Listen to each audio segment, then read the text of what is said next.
Hello, good to see y'all. Okay, I'm gonna go ahead and get started.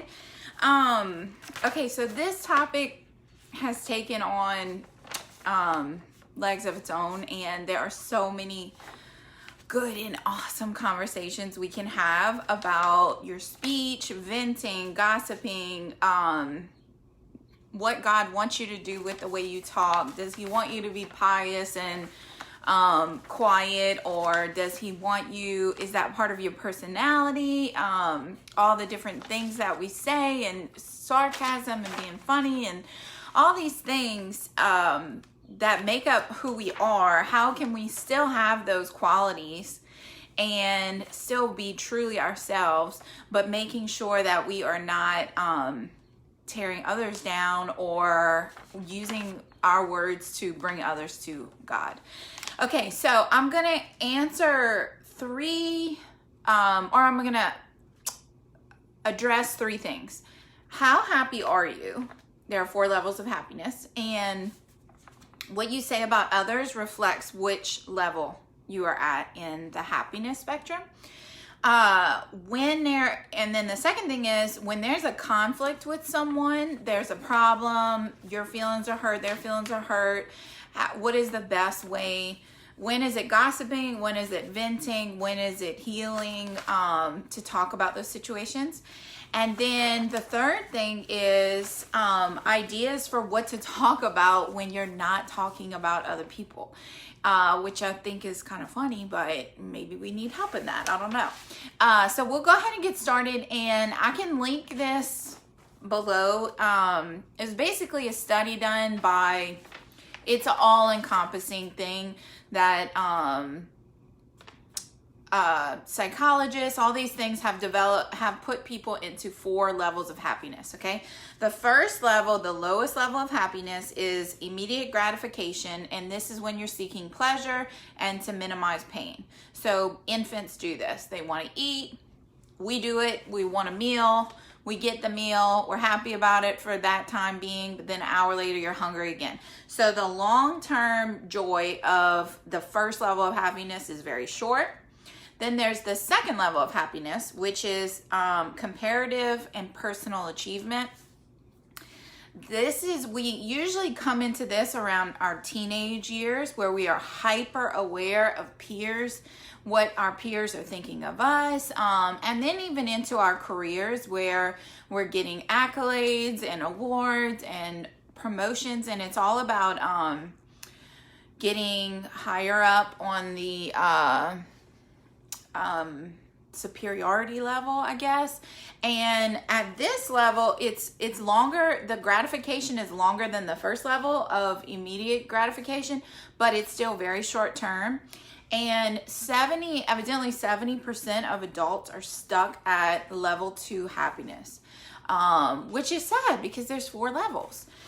And so at level 2, and this is where I think you will find a lot of people, they're in this it's called ego-centeredness and gain advantage area, and self-promotion is primary. So every time they look at someone else, am I smarter, wealthier, prettier, more athletic? Am I more competitive? Am I or more or less? So a person in level 2 happiness will constantly be putting people in this level of, okay, they're more powerful than I am, or they're less powerful than I am, or they're my equal.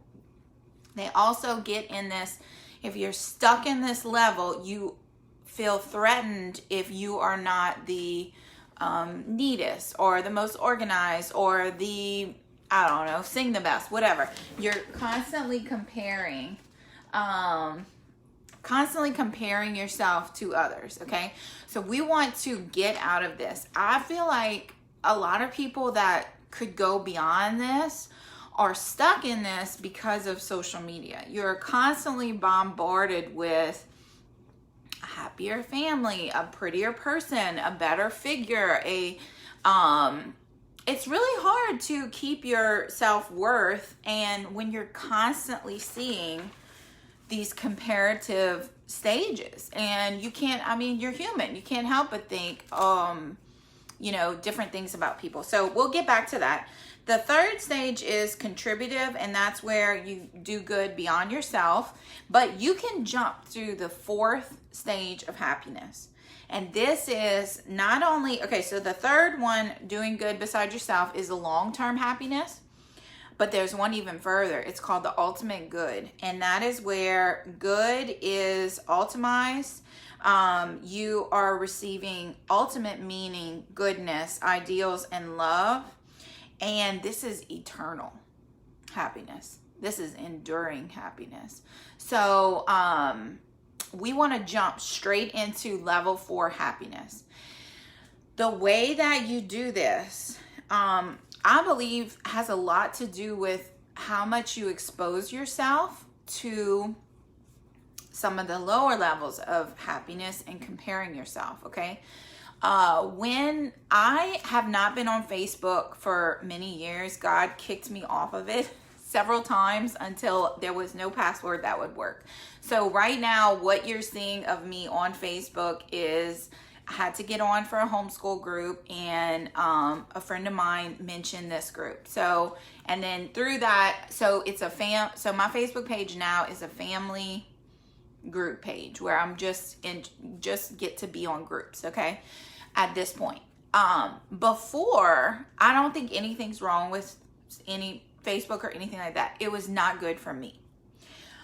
What was happening is I was seeing people that I love, and I would have this inner eye roll of like, oh God, they just posted that, and I felt like I knew better than what they were posting. And so it was like poisoning my heart, because if I hadn't seen that, if I hadn't made those prejudices against this certain person that I saw on, and it could be anything, it could be a text message, it could be Instagram, it could be whatever. If I hadn't seen that, I may have, one, never had that, negative thought about that person, or two, I would be actually like praying for that person, or when I think of them, I would think joyfully about them. And so I realized that it was not good for me to it kept throwing me back into this comparative, or even when I didn't even feel that way. It doesn't bother me if people are prettier or smarter, or I have my smart friends, I have my stylish friends. I mean, I love that people are good at certain things. I love that about people. So I didn't want the temptation to not love that about those people. So anyway, so control what, if you, as much as you can, control what is coming in as far as the levels of happiness.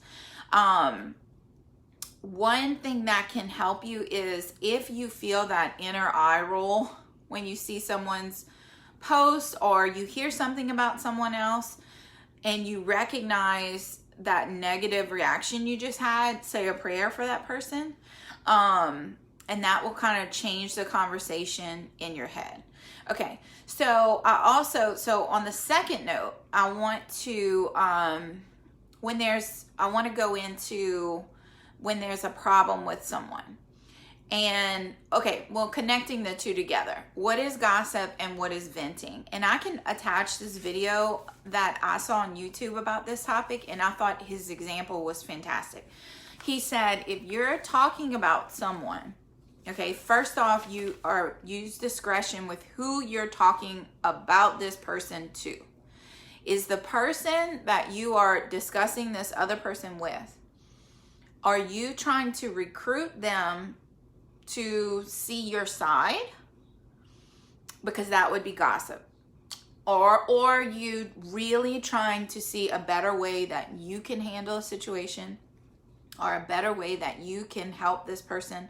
That is a simple question to ask yourself. Am I trying to recruit people to think that this person is selfish, lazy, how dare they, disrespectful, whatever it is? If that enters your mind that you want that person, someone else, to feel that way about this other person, then that is definitely gossip. Where you want to be is where you have somebody that is emotionally neutral in a situation. even whether they're involved or not, and they know enough of the situation, but that you trust their judgment and you trust that they will help you on your spiritual journey come out of that situation even better and even holier. So I have, some personal conflicts in my life, and I have certain friends that have been through similar things, and they're maybe not involved at all, but whenever I talk to them about it, I know that they are, they know my heart, and they know that I am trying to get out of the situation or resolve the conflict. And so they give me advice, and without getting on team bashing this other person. Okay. So I've been pretty good about this. I try really hard. Another thing that you can do is when you have a conflict with someone, almost tell no one. Like, no one should know about a problem. And it even says it in the Bible exactly how you should handle it. Maybe going to that person first, and then you go to someone, a third party that's trusted, then you go to the church. That's kind of in the Bible it says to do that.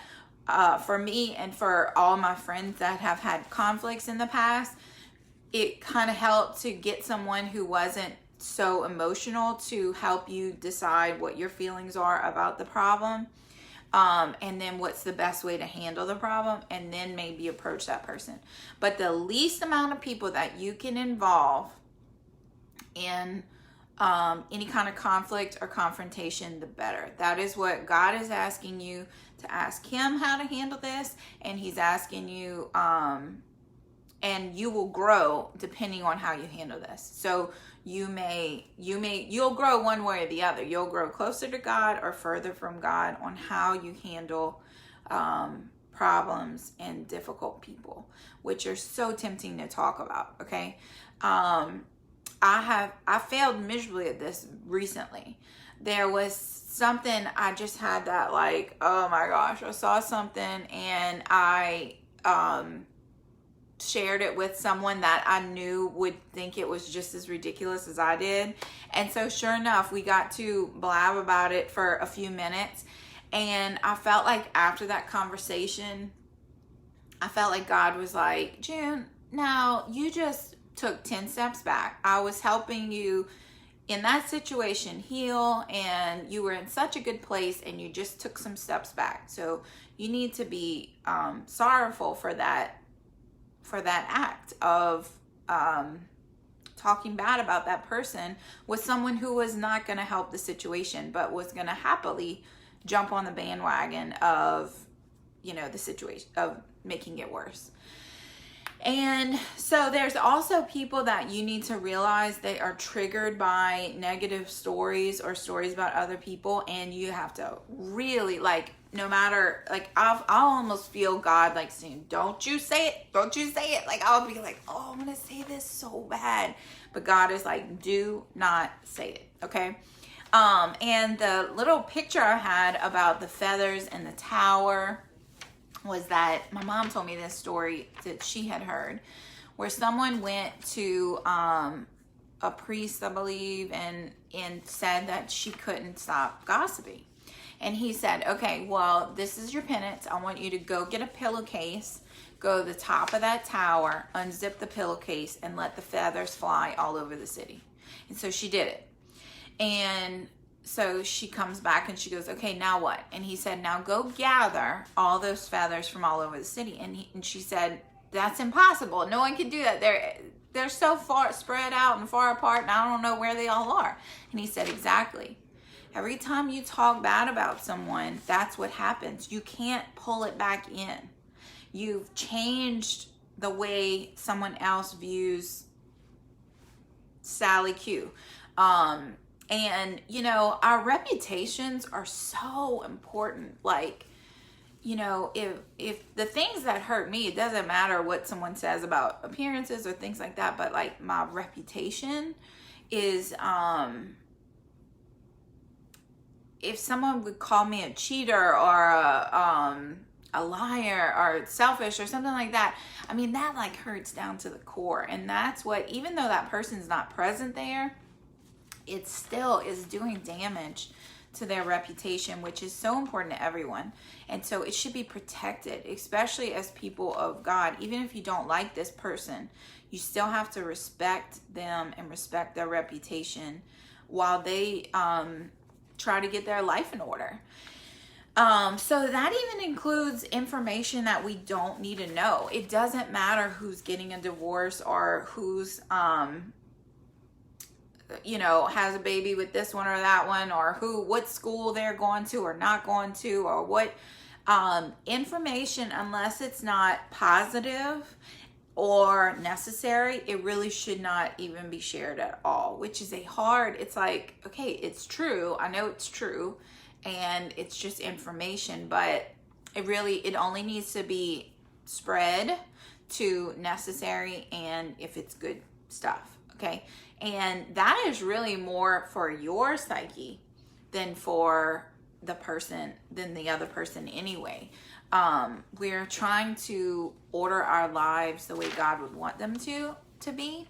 And so that definitely includes how we see other people and how we talk about other people. And my family makes fun of me because they call me the Guardians of the Galaxy, because every time somebody talks bad about somebody, I will take up for them. And my excuse is that if I wasn't in the room and somebody was talking bad about me, I would hope that one person in that room would say, no, June, you have to give her the benefit of the doubt because blah, blah, blah, blah, blah. So that's what I'm trying to do for people. I'm trying to defend them if they are not there.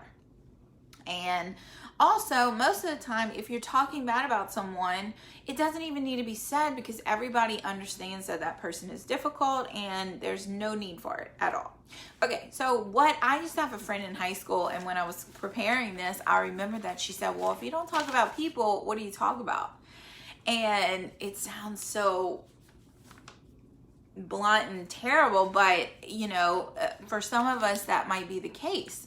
And okay, so I was brainstorming about this, and I've actually had to think, like, how can I stay on good topics when I'm with so and so? Or I know when I get on this group, they start they have a tendency to kind of pick at each other and make fun and whatever, and that's all great until it goes a little bit too far. So some of the things that I have found I can engage people and get the best conversations out of them is, how are your parents doing? Nobody ever talks bad about their parents, and then you get to peer into their lives and they start sharing things. How is work going? How's your husband doing? How does your son like? What sports is he playing now? Is that keeping you busy? What books are you reading? What shows are you watching? Did you see this comedy? What projects are you doing at your house? Show me pictures on your phone. So, good things, happy things, and that will keep you out of the muckiness and take you, keep bringing you, I shouldn't pull down, I should say, it should keep you from pulling down into those lower levels of happiness and bring both of you up to the higher levels of happiness. So I hope this helped y'all, and let me know what y'all think. If y'all want to see those YouTube videos, they really put words to what I had experienced beforehand. And I know there's certain sins that just nobody talks about anymore. Modesty and gossip and things like that. It's like, it's not a conversation, but it's something, it's so important what comes out of our mouths, and that what we're saying about people is really a reflection. Oh, okay, I don't want to miss this. So I think it was Oprah had this, which I don't watch her, but every once in a while I'll come across her stuff. And they were interviewing people that had the it factor, like people that just drew people to them, that they would just have that it factor. And what was the common across the whole board? Every single one of those people had self-worth, whether it was from God or their parents or their spouse, whatever. They had self-worth. They knew who they were. They didn't need to say, oh, she works out, she looks fantastic, but her marriage is terrible. Or that one's so smart, but goodness, brush your hair. They didn't have to tear down others because they were secure in who they were. They had self-worth. And people that are close to Jesus have that self-worth. They know that they are loved, whether your hair falls out or you have a breakout and you're, whatever. They know that if their house is a mess, they're still loved. And so anyway, so I thought that was an interesting thing too. So if you are down on yourself, then ask God to give you that humility to know where are the talents that he put in you. How much does show you how much he loves you because you're not feeling it. And then you can share that. You'll be overflowing with love and you can give it to everybody around you. So anyway, share the love. Hope y'all have an awesome day. And I'll see y'all next week at 3 o'clock Central Time. Bye.